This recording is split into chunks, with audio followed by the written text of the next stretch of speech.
name is David Swanson. Thank you to Summer and to the Arab Student Association. It's an honor to be here with these other speakers. It's an anniversary today of the killing of a young man in the United States named Trayvon Martin, killed by a guy named George Zimmerman, who said he was defending himself when he went out and killed this young man.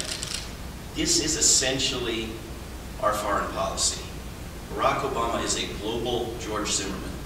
This is the same thinking applied domestically and applied internationally.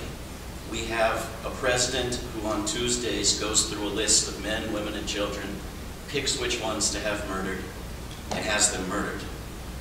This is not defensive. This is not wise. This is not humanitarian. I think that was a great summary from Walid of what the drone program is. And I think we need to recognize that it is based on the same bigotry, the same discrimination. It is doing things to people in other countries that nobody would want done to ourselves in this country. And this is a sort of racism and xenophobic bigotry that liberals tend to support more than they support racism within the United States. So it's something we have to think more clearly about if we're going to overcome it. The president is, according to news reports right now, debating whether or not to murder the U.S. citizen number 5 that we know of with a missile from a drone. This is where people start to care when it's a U.S. citizen. There's a whole new level of outrage if it's a person from this 5% of humanity, the other 95% be damned. I've actually had people tell me drones are an improvement. Drones are a good new type of war because with drones nobody gets killed. Right? Nobody gets killed. Nobody from the 5% of humanity that you're supposed to give a damn about gets killed. Everybody else gets killed. Well, in the speech last year that Walid mentioned, President Obama tried to justify the killing of one of the 4 men and boys, U.S. citizens, that he had already killed with missiles from drones. And he didn't do it. He said, I have secret evidence that justifies the killing of this one U.S. citizen. But his chronology was off. He was claiming to be trying to kill this guy with the underwear bomber for crimes that he supposedly committed after it had already been the U.S. policy to try to kill him. Right? So it didn't make sense on the face of it. And there was no argument put forth by the president for having killed the other 3, much less the thousands of human beings who just don't happen to be U.S. citizens. The Bill of Rights, the amendments at the end of the U.S. Constitution, are not for U.S. citizens. They are for persons. They are for anyone accused of a crime. There is nothing legal about this distinction that says it's harder to kill a U.S. citizen than it is to kill someone else. It's xenophobic, but it's not legal. It's not something based in law. So when you go and murder someone with a missile in Pakistan, whether they're a U.S. citizen or not a U.S. citizen, you are violating the U.S. Bill of Rights. You are violating laws against murder in Pakistan or laws against murder in Yemen, etc. There's a man who's touring Europe right now named Karim Khan, whose son and brother were killed by a U.S. missile from a drone in Pakistan, who went to court in Pakistan and charged the CIA with murder under Pakistani law. And the courts sided with him. And he has now gone to the International Criminal Court in Europe and, along with many, many other victims from Pakistan, filed a complaint against allies of the United States that are complicit in the U.S. crime of mass murder. That is, because the United States is not a party to the International Criminal Court and puts itself outside of the rule of law, you have to charge somebody else. And so these victims are charging the United Kingdom and Germany and Australia with sharing information with the NSA and therefore the CIA telling the United States where to shoot a missile, which is a crime. It's complicity in a crime, the underlying crime being murder by the CIA at the behest of our president with the toleration of we the people.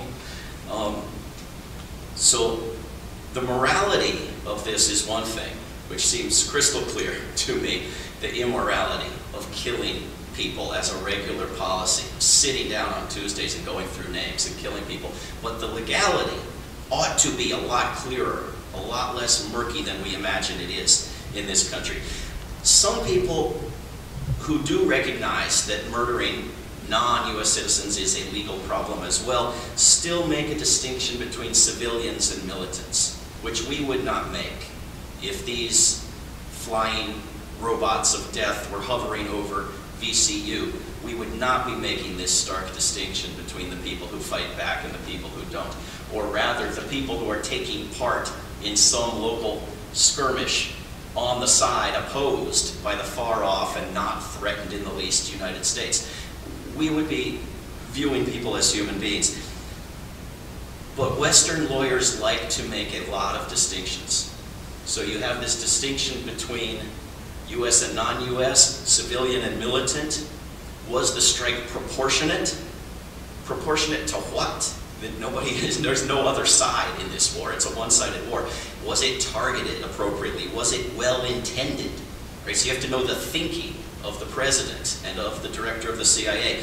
And so you end up with this focus on Obama's secret memos and this obliteration of the distinction between policy and law. So you have organizations, and I'm sorry Amnesty International isn't represented here because I'm going to criticize it, but I would do so were they here. I think they do wonderful, wonderful work on the death penalty and on tactics of war. But to say that we can't know whether a particular murder by drone was appropriate or legal or not, unless we can see the president's secret memo and know what he was thinking, is to distort the very concept of law. There is a difference between a policy and a law. And a law is not something that a president can make in secret and put in a drawer and tell you that you have no capacity to determine whether he's violating it or not because he won't let you see what it is. Well, that's not a law. But that is the position of many Western human rights organizations. So then you have this demand for transparency. That you get these reports from human rights groups and there's a list of demands at the end. If the president is to murder somebody, he needs to let the United Nations know that he did it, and then it'll be okay. I'm sorry, it will not be okay. If you want to demand something, demand the video footage. They have video footage of every house that they're going to kill and the people in it and of the kill. Demand to see those videos, make them public, and this madness will end.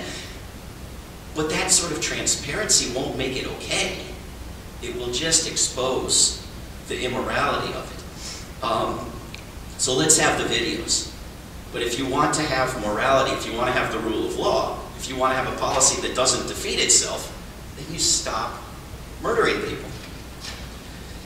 Then you get, if you get past all of this resistance to the idea that this is wrong and illegal, the real radicals in the Western legal community will tell you it's all illegal because it's outside a proper war zone.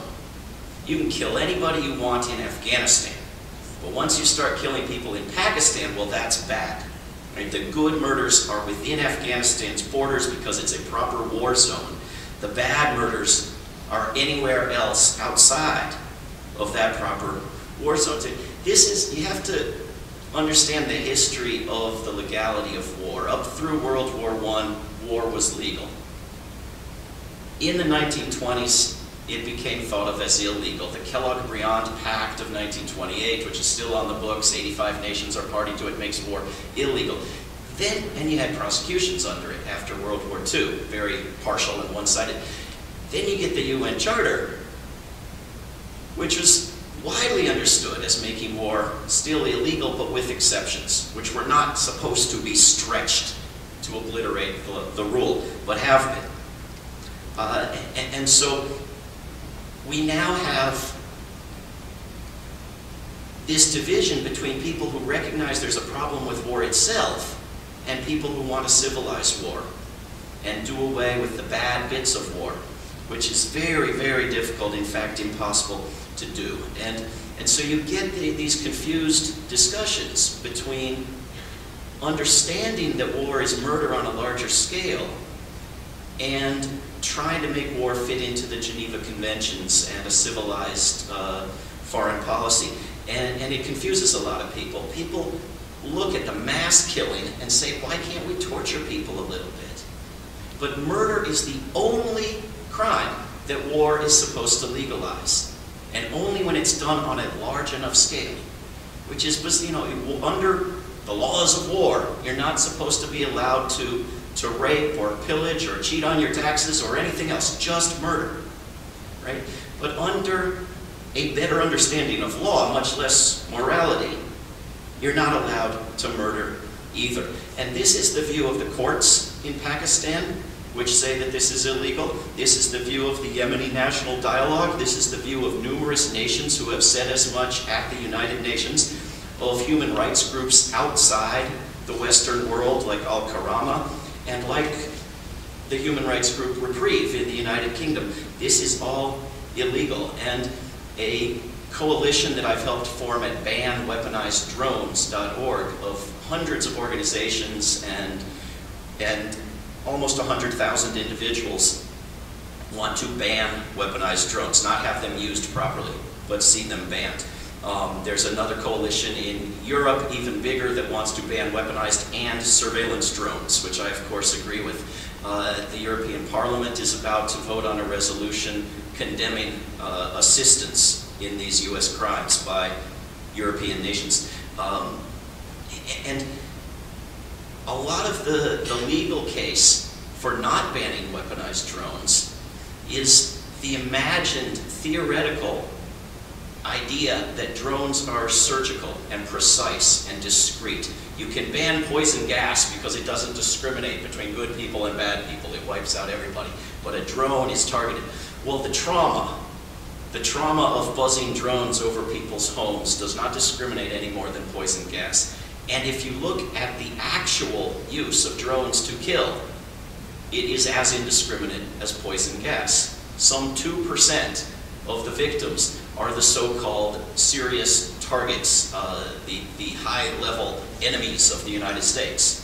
None of them charged with any crime or convicted, mind you, but the other 98%, grandparents, children, friends, people in the wrong place, somebody who had somebody else's cell phone that day.